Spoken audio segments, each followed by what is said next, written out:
আমার পরিবারের নাম যদি উঠে এসে থাকে তাহলে কি শতদীপ সাহা রতন সাহার ছেলে না? আমি যদি কোনো প্রডিউসারকে বলে দিই যে বনি এই ছবিটা করবে, বনিকে নিতে হবে, কালকে বনি দাঁড়িয়ে বলে দেবে আমি এই ছবিটা করবো না, তখন আমি কি করব? আইনিভাবে ওনাকে সভাপতি তো বলতেই পারি না। তোমরা বলতে পারো, কিন্তু আমি বলতে পারি না। আজকে উনি আছেন, কালকে আরেকটা মুখ এসে হয়তো বলবেন মালা টালা পরে আরেকজন আমি সভাপতি। সোশ্যাল মিডিয়ায় ট্রোল নিয়ে না আমরা এতদিন ধরে ভুগছি, আজকে ছেড়ে দিন, স্বয়ং ভগবানকেও ছাড়া হয় না। দেখবেন, আমার কিছু বলার নেই, কারণ এই ব্যাপারে যা কথা বলার আইন কথা বলবেন, আমি কিছু বলবো না। পিয়াদি, আজকে একটা বাজে অভিযোগও উঠেছে, আমরা দেখতে পেয়েছি। সেখানটা বলা হচ্ছে তোমার পরিবারের সব সদস্যরা যুক্ত ছিলেন, সেখানে বনিদার নাম উঠে এসেছে, অনুপদার নাম উঠে এসেছে, তার সঙ্গে তোমার দাদারও নাম উঠে এসেছে, যে তাদের নাকি তুমি এইভাবে মানে একটা পারিবারিক দিক থেকে বলা হয়েছে। ও আচ্ছা, শতদীপ সাহা কি রতন সাহার ছেলে নয়? উনি কে হন আমার একটু, হ্যাঁ এটা তো আপনারাই বলতে পারবেন, তাহলে ওনাদেরকেই জিজ্ঞেস করুন না। পরিবারতন্ত্র পিয়া সেনগুপ্ত একা করেন না, তারাও করেন। আচ্ছা, একই ইম্পাতে এখন দুজন সভাপতি, একজন আপনি এবং অবশ্যই দেখুন, কিন্তু হলেও তিনি আজকে ওখানে গেছেন। দিদি, কি মনে হচ্ছে এরপর কাজ করা? প্রথম কথা এই ব্যাপারটার মধ্যে আমি আইনিভাবে ওনাকে সভাপতি তো বলতেই পারি না। তোমরা বলতে পারো, কিন্তু আমি বলতে পারি না। সভাপতি মানে আইনিভাবে আমি আছি, এবং উনি যেভাবে যে পদ্ধতিতে মনে করছেন সেটা আইন কথা বলবেন না, উনি আইনিভাবে প্রমাণ করুক উনি সভাপতি। সুতরাং আমি কি বলবো এই ব্যাপারে? আমার এখানে কাউকে, আজকে উনি আছেন, কালকে আরেকটা মুখ এসে হয়তো বলবেন মালা টালা পরে আরেকজন আমি সভাপতি, পরশুদিন আরেকটা মুখ এসে মালা টালা পরে বলতেই পারেন। আবারও একটা কি ধনী ইয়ে দিয়ে হয়ে গেছে, ধনী বোর্ড হয়ে গেছে। এটা নিয়ে যে সোশ্যাল মিডিয়ায় যে ট্রোল শুরু হয়ে গেছে, দেখো, সোশ্যাল মিডিয়ায় ট্রোল নিয়ে না আমরা এতদিন ধরে ভুগছি, আজকে ছেড়ে দিন, স্বয়ং ভগবানকেও ছাড়া হয় না। দেখবেন, সোশ্যাল মিডিয়ায় যারা এই ট্রোলগুলো করে, আমি বলবো তারা বেশি করে করুন, তাদের বেশি করে ভিউয়ার্স বাড়ুক, তারা যে উদ্দেশ্যে করেন তাদের সেই উদ্দেশ্যটা সফল হোক।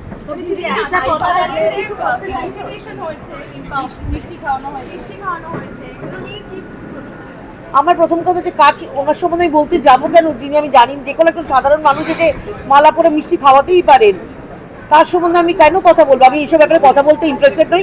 আইন কথা বলবে, যা কথা বলবে আইনি কথা বলবে। করছেন তো, আইনি পদক্ষেপ নিচ্ছি আমরা। এটা একেবারে আইনি ব্যবস্থা, এবং তোমাদের সামনে আমি তো দেখিয়ে দিলাম যে আমরা আইনগতভাবে আমরা আছি, যার মধ্যে কোনো ভুল নেই, সেটা তোমাদের সামনে সমস্তটাই বলে দিলাম। এবং তোমাদের কাছে কাগজ, মানে আজকে যে লাস্ট অর্ডারটা আছে, সেই লাস্ট অর্ডারে একদম পরিষ্কার বলা আছে, অরিন্দম মুখার্জি, জাস্টিস অরিন্দম মুখার্জি বলেছেন, হাইকোর্টের জাস্টিস অরিন্দম মুখার্জি একদম স্ট্রিক্টলি বলেছেন এই ইয়ারে ইলেকশন বা সিলেকশন কোনোটার মধ্যে উনি হাত দেবেন না। শুধু উনি 3 জন লয়ারকে অ্যাপয়েন্ট করে দিয়েছেন, যে 3 জন লয়ার এই 2027-এর যে ইলেকশনটা হবে, তার মানে আমরা অলরেডি 2027 অবধি আছি, সেখানে ওনারা ভোটার লিস্ট তৈরি করবেন, সেই লিস্টটা তৈরি করে ওনারা ভোটে দেবেন, এবং সেই লিস্টটা আমাদের ওয়েবসাইটে দিতে হবে, সেই লিস্ট অনুযায়ী আমাদের ভোট হবে। আমাদের ডিসেম্বরের মধ্যে বলা হয়েছিল যে এই প্রসেসটা, মানে এই কাজটা শেষ করতে পারে, আমাদেরকে নয়, লয়ারদেরকে। তো এবং আমাদেরকে ইম্পাকে বলা হয়েছিল একজন লয়ারকে 25,000 এবং দুজনকে বোধহয় 20,000 সম্ভবত, বা 25-20 এরকম রেমুনারেশন ঠিক করে দেওয়া হয়েছিল ইম্পাকে দেওয়ার জন্য। ইম্পা 18ই ডিসেম্বরের মধ্যে সেটা কমপ্লিটও করে দিয়েছে।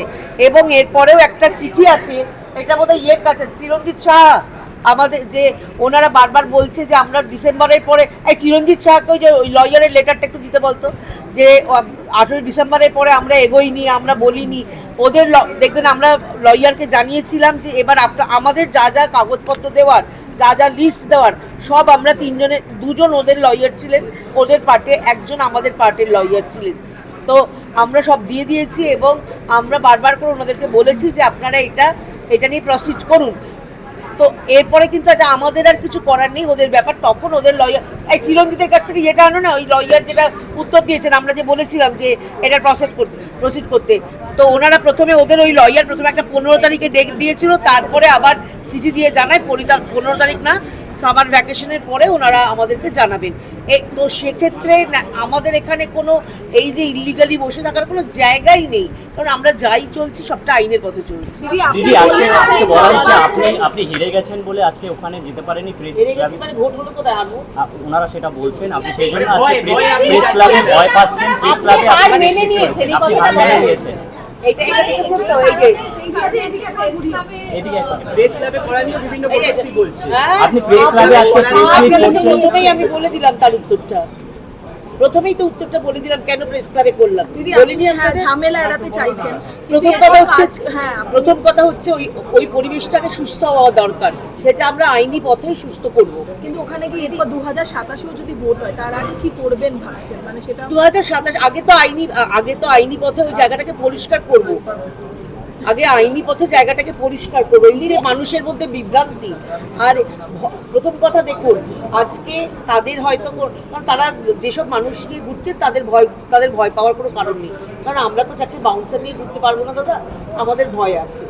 যাদের মধ্যে মনে হবে অসুস্থ মানুষকেও আমরা রেয়াত দেব না, তার মানে তারা, আপনারা বুঝে দিন, আপনারা যারা প্রেসের বন্ধুরা ছিলেন তারা দৌড়ে এসে মাথায় জল দিচ্ছিলেন, মুখে জল দিচ্ছিলেন ওরকম পরিস্থিতিতে, আর তার মধ্যেও যাদের কাছে অভিনয় মনে হয়েছে এবং সেটাকে সুন্দর করে তারা প্রেজেন্ট করছেন ফেসবুকে, তো সেই মানুষদের মানসিকতার সঙ্গে আমি কোনো রকম তাদের উত্তর দিতে চাই না। আমি বারবার করবো তাদের সুবুদ্ধি হোক, যাতে তাদের পরিবারের কেউ এরকমভাবে হঠাৎ করে অসুস্থ হলে তারাও সেটা তারা অভিনয় করছে ভেবে তাদেরকে বাড়িতে ফেলে না রাখে। দিদি একটা কথা আপনি আগে দিদি তুমি যখন অসুস্থ হয়ে পড়েছিলে এবং তারপরে তুমি আবার ইম্পার ফেরত যাও, গিয়ে নাকি সব কাগজ দিয়ে তালা মেরে বেরিয়ে গেছো, যার পর ওনারা ঢুকতে পারছে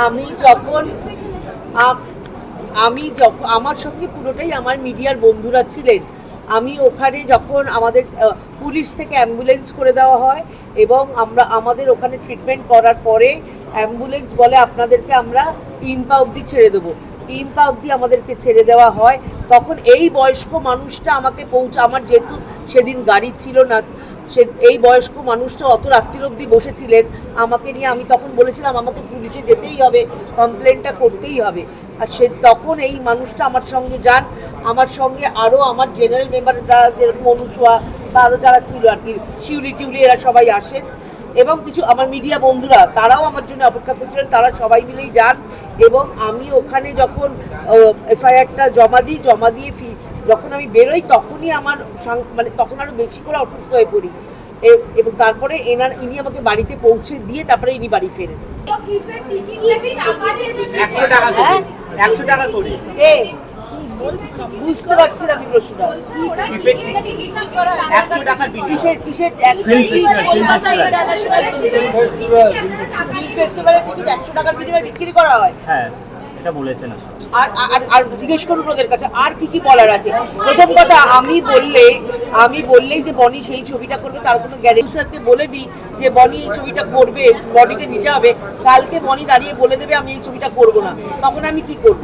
দিদি আর ফিল্ম ফেস্টিভ্যালের শুনে রাখুন, ফিল্ম ফেস্টিভ্যাল যে আমি 3বার বয়কট করেছিলাম না, এই আগে যখন এই সিপিএম এর আমলে 2টো করে কার্ড দিত, একটা প্রেসিডেন্ট একটা সেক্রেটারিকে, পরের দিকে যখন আমি গিয়ে বললাম, আমি যখন প্রেসিডেন্ট হওয়ার পর থেকে আমি আরম্ভ করলাম ফিল্ম ফেস্টিভ্যালে আমাদের ফিল্ম ফেটার্নিটিদের জন্য ফিল্ম ফেস্টিভ্যাল, সেখানে আমরা কেন কার্ড পাবো না, টিকিট নয় কার্ড, ফ্রি অফ কস্টে। আমি এরকম ওদের কাছে গিয়ে ঝগড়া করে কার্ড নিয়ে এসে বিলিয়েছি। এবার যখন আমাদের মনে হচ্ছে যে আমার থ্রু সেক্রেটারি বেলানো হয়, এবং যখন আমাদের মনে হচ্ছে যে না আমাদের পরিমাণ মতো কার্ড আসছে না, আমরা তখন ফিল্ম ফেস্টিভ্যাল আমরা বয়কট করেছি, যাব না, আমাদের মেম্বাররা যদি সবাই দেখতে না পায় যাব না। দিদি একটা কথা আপনি ট্রোলিং নিয়ে বলছেন ঠিকই, বনি এবং আপনাকে নিয়ে নানান কথা বলা হচ্ছে, ফাইল চোর, চেয়ার ধরে রাখা, কিন্তু স্বর্গীয় সুখেন দাসকে নিয়েও কথা বলা হচ্ছে, এইটা কতটা মানে আপনার জন্য?